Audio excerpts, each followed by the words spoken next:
Merci de nous suivre sur Rewmi TV et Rewmi FM 97.5. Bonjour à toutes et à tous. Bienvenue dans le Grand Oral.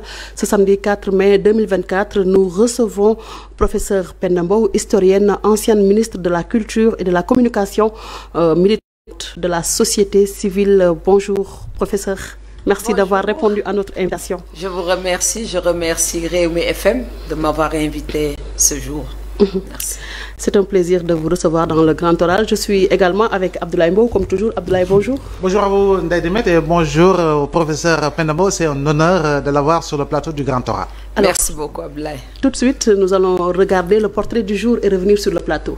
Née en 1955 à Dakar, Madame Penda Mbow a soutenu une thèse de doctorat d'histoire médiévale à l'Université de Provence en 1986 et enseigne l'histoire du Moyen-Âge musulman et occidental à l'Université Cheikh Anta Diop de Dakar. Spécialiste attitré de cette période de l'histoire, ce professeur d'histoire émérite a consacré sa vie à réhabiliter l'héritage riche et trop souvent minimisé de l'Afrique. Ses travaux de recherche d'une rigueur intellectuelle et académique sans conteste remettent en cause les stéréotypes tenant sur la prétendue infériorité de civilisation africaine. Historienne de renom et membre à part entière des Assises nationales de 2008, professeur Penda Mbow a été au cœur de cette initiative citoyenne dont elle a préconisé l'application des conclusions pour la reconquête de la souveraineté du Sénégal, la limitation de la forte concentration des pouvoirs entre les mains du chef de l'État et le retour vers les consensus. Femme intellectuelle accomplie à la pensée libre et militaire chevronnée pour les droits des femmes, professeur Penda Mbow est auteur de plusieurs réflexions et publications sur les questions de société,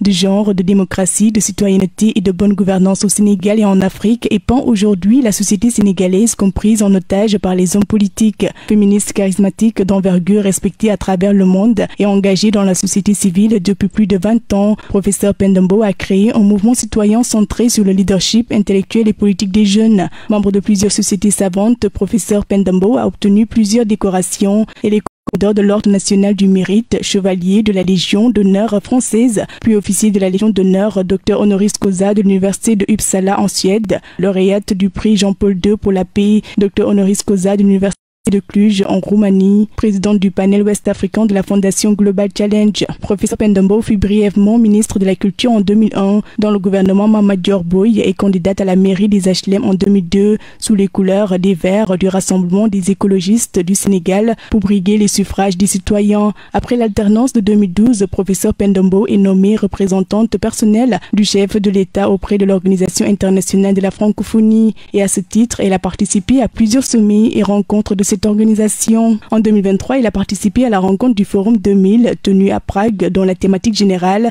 était pour un ordre mondial de la démocratie pour discuter des questions d'actualité et de géopolitique portant notamment sur la place de l'Organisation internationale de la francophonie dans le règlement des crises multiformes du monde francophone, la crise de l'enseignement supérieur au Sénégal, la formation du gouvernement et la volonté affichée du président Bassirou Diomaye Diakhar Faye de réaliser la baisse des prix. Elle est l'invitée de l'émission Le Grand Oral. La réalisation de ce portrait? Oui, vous avez dit l'essentiel, mais j'insiste sur le fait que je suis au Forum 2000 depuis pratiquement 2002 parce que j'ai organisé ici une grande conférence sur la démocratie, World Movement for Democracy, où on a eu justement quelqu'un comme Amr Karzai, qui est aujourd'hui en prison en Russie, un grand opposant, si vous voulez, par rapport aux questions de la démocratie. Et même Anwar Ibrahim a été décoré ici. Malheureusement, ce sont des choses, comme l'État n'était pas très impliqué, on a tout fait, mais ce sont des choses qui passent inaperçues et qui a rassemblé ici presque 600 à 700 activistes, intellectuels, grands penseurs, au Méridien Président, il y a 4 ans peut-être. Ouais. D'accord.